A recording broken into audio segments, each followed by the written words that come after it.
Good. My name is Jacob, joined up here by Clay, and this is our cannon firing demonstration. In just a second, we'll fire the cannon for you. Before that, I'm going to tell you a little bit about what the soldiers would have done here and how they would have used the cannons historically. So to begin with, what Clay and I are both wearing, this is the U.S. Army's cold weather uniform from the 1880s. And in the 1880s, Fort Mackinac, half the island actually including Fort Mackinac, would be serving as our country's second national park. In that time period, there was no such thing as a National Park Service or park rangers, so that between 80 to 100 soldiers stationed here in 1875 to 1895, they're going to be serving as the caretakers for the national park. However, being soldiers was their primary duty, so they didn't actually work in the national park that often. In fact, if you were a soldier here at Fort Mackinac in the 1880s, your average day would consist of about 4 to 8 hours of fatigue duty. It's going to be manual labor and chores around the fort. Every day except Sunday, you're going to have an hour or two of drill on the parade ground. So marching back and forth in big long lines amongst many other things. At least once a week, you probably have to do guard duty.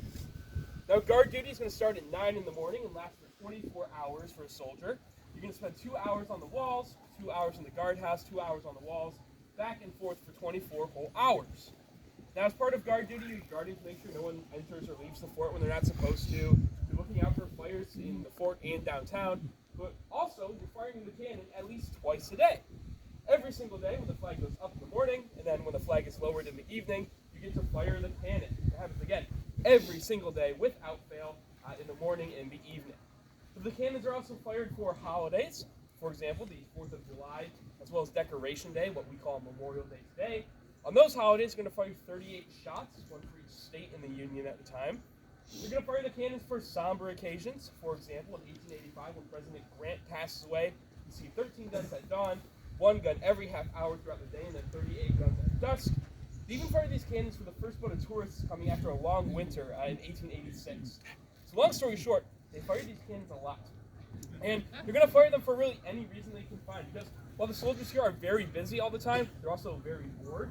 And it's fun to fire a cannon, so historically they're looking for any excuse to fire these cannons.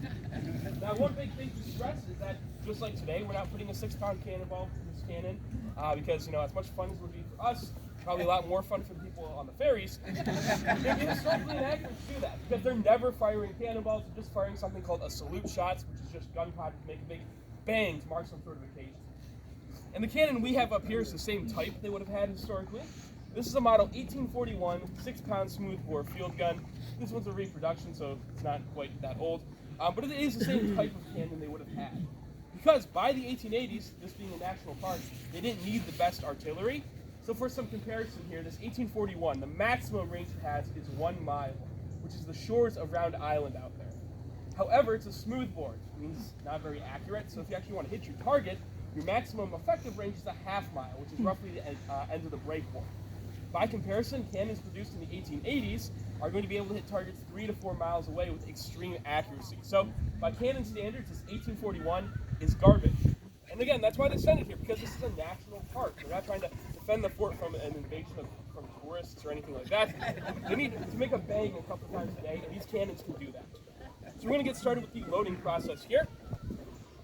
So the first step of loading a muzzle loader like this, it's a lot of safety. So the first thing I'm going to do is take my thumb, cover the touch hole or vent, this hole at the breech of the gun. This is going to prevent oxygen from flowing through the piece as we clean it. Clay has a tool here called an auger or a worm. He's going to use it to search the piece. He's going to look for any debris that's in here, flaming or otherwise. We just don't want anything extra in the gun. So he's going to give it a few looks here, make sure it's thoroughly cleaned out. Now these safety steps are stuff that you have to do pretty much every time you fire these cannons, just to make sure that you're safe. This being a muzzle loading gun, we have to load it from the front. By comparison, a lot of cannons from the 1880s are going to be breech loading, meaning we just unscrew the back with their own shell in there. So even the loading process is pretty out of date, which kind of works for Fort Mackinac. So the next thing he's got is a sponge, also called a wet swab. Stick that down the barrel. It's going to create a bit of a vacuum actually. So right now he's forcing all the air out the front. When he withdraws it here in a few seconds, you hear a big thunk, which will be our vacuum collapsing. So now that our vacuum has collapsed, we know there's no flames or embers inside the barrel, it's safe to put gunpowder down. So our charge today is about 5 ounces of black powder, wrapped in some not so historically accurate tin foil. Historically, they're going to use muslin cloth. This is a t-shirt-esque, cotton-esque, really flammable material, so we're not using that today. I'm just going to give it a few taps with the rammer, seated just below my thumb at the breech here. And now that he's out of the way of the muzzle, I'll take my thumb off the touch hole and we can prime the gun. So the first step of priming, first we take a priming wire, also known as a gunner's pick, send that down the touch hole and open up a hole in that powder charge. That way our flame can get inside and access the gunpowder. Next he's grabbing our ignition device. I'm sure a lot of you have seen movies or TV shows and they have a big stick with a match on the end and they touch it off. By the mid-1840s though, they're using what we're using. These are called friction primers. They're little copper tubes with gunpowder inside of them. There's a pin at the top where the two meets a chemical called fulminated mercury. That chemical is very friction sensitive, so pulling the pin sparks the fulminated mercury, unites the gunpowder in the little tube, and jets a flame into the hole we poked, which is what sets off the cannon. Now our last step is to attach the lanyard, which is my time to remind everyone. If you have the right idea, you might want to cover your ears or press record on your phone, whatever you prioritize. With that being said, there are 2 commands left to give. They are ready, fire. Louise. It's cannon firing, folks. That was awesome.